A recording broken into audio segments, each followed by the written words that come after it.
In the tangled web of a blended family, Kathryn and Sebastian shared a bond that defied conventional sibling relationships. Their connection was a delicate dance of manipulation, desire, and ruthless ambition.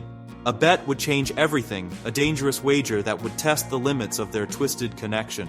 Kathryn, a master of disguise, was the golden girl everyone adored. Parents trusted her implicitly, seeing her as the perfect role model. Little did they know the cunning mind behind that pristine facade. Her latest target? Cecile, an innocent girl who would become a pawn in her intricate revenge plot. Sebastian was a different breed entirely. A playboy with looks that could melt hearts and intelligence that could dismantle defenses. He was used to getting whatever and whoever he wanted, almost.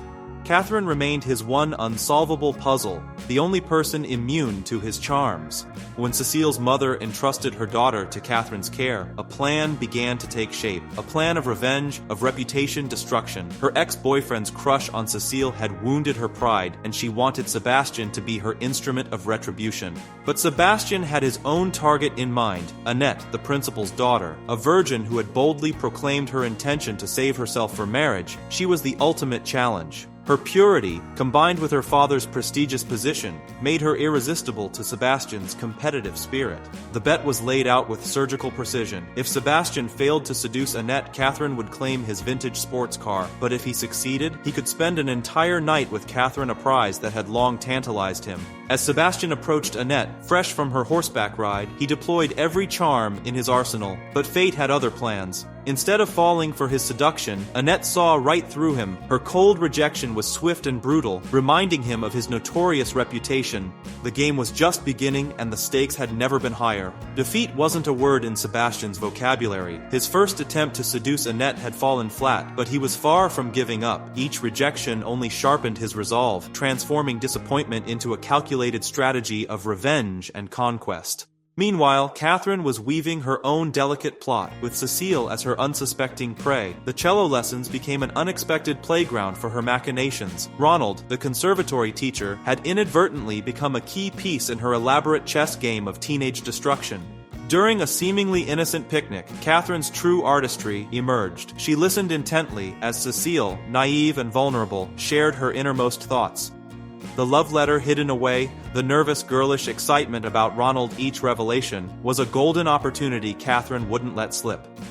With surgical precision, she convinced Cecile to photocopy the love letter, planting seeds of potential scandal. A promise of a special outing at her house sealed the deal, setting the stage for her meticulously planned revenge. Sebastian, not to be outdone, pursued Annette with renewed determination. The swimming pool became his battlefield, muscles flexed, charm deployed. Yet Annette remained frustratingly immune to his advances, her perception cutting through his carefully constructed facade. Desperation bred creativity. Sebastian discovered Gray, Annette's best friend, harboring a secret that could be weaponized. A closeted gay youth terrified of exposure became his unexpected ally. A midnight setup, a compromising moment captured, and suddenly Sebastian had a lever to manipulate the situation. Gray's reluctant testimony, praising Sebastian in front of Annette, became another move in this complex game of emotional chess.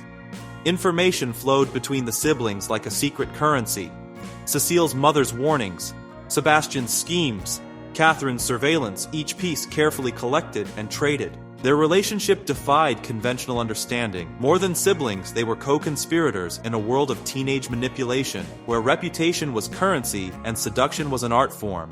A symphony of manipulation played out, with Sebastian and Kathryn conducting their intricate plan like master musicians. Their partnership was ruthless, precise, each move calculated to destroy innocent lives. Sebastian's approach to Annette was a masterclass in deception. He leveraged Gray's assistance to gain her trust, slowly dismantling her defenses. Meanwhile, Kathryn orchestrated Cecile's destruction with surgical precision, whispering poison into her mother's ears about the forbidden relationship with Ronald. The confrontation was explosive. Cecile's mother, armed with the love letter, unleashed her fury. Ronald was banished, his reputation shattered in moments. Kathryn and Sebastian watched from the shadows, puppeteers pulling invisible strings. In a twisted act of manipulation, Kathryn encouraged Ronald to continue pursuing Cecile, knowing full well the chaos she was creating. Sebastian, momentarily conflicted, recognized the potential destruction of an innocent girl, but Kathryn was relentless. Her revenge would be complete, consequences be damned. The trap was set. Cecile, vulnerable and trusting, arrived at Sebastian's house, a lamb walking into the lion's den. One spiked drink was all it took. Sebastian's predatory nature emerged, taking advantage of her intoxication, violating her trust in the most intimate way possible. Annette remained blissfully unaware, her perception of Sebastian clouded by his carefully constructed facade. Even his volunteer work at the nursing home was another performance, meticulously staged to win her admiration. Cecile's aftermath was a complex emotional landscape. She spoke of an explosion, a mix of confusion, pain, and misguided excitement. Kathryn, ever the manipulator, encouraged further encounters, twisting Cecile's understanding of intimacy and consent. Under Sebastian and Kathryn's guidance, Cecile's innocence was systematically dismantled. What began as a naive young girl transformed into a victim of calculated sexual manipulation. The plan was coming to fruition, each carefully placed piece falling exactly where Kathryn intended. Obsession and vulnerability danced a delicate waltz in Sebastian's world. Caught between his initial bet and unexpected emotions, he found himself at a crossroads of desire and genuine feeling. Kathryn's watchful eye caught Sebastian's intense surveillance of Annette. Was this merely a game or something more? Her probing questions revealed Sebastian's growing internal conflict.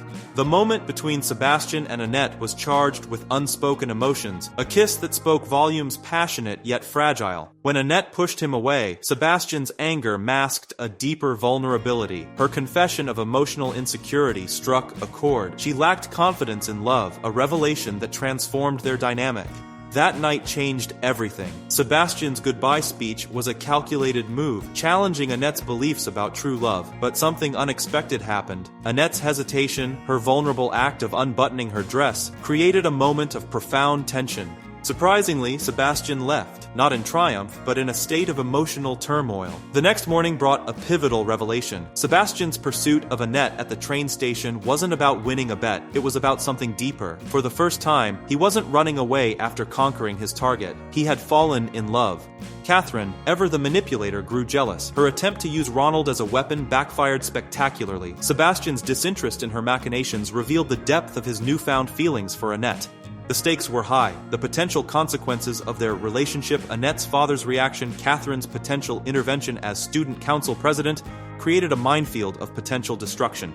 Sebastian's decision was clear. He would tell Annette about the original bet, risking everything for honesty. Kathryn warned him, change doesn't happen overnight. But Sebastian was beyond her manipulations now. In a moment of devastating revelation, Sebastian's proclaimed love crumbled. His confession, a lie that shattered Annette's heart, hung in the air like poison.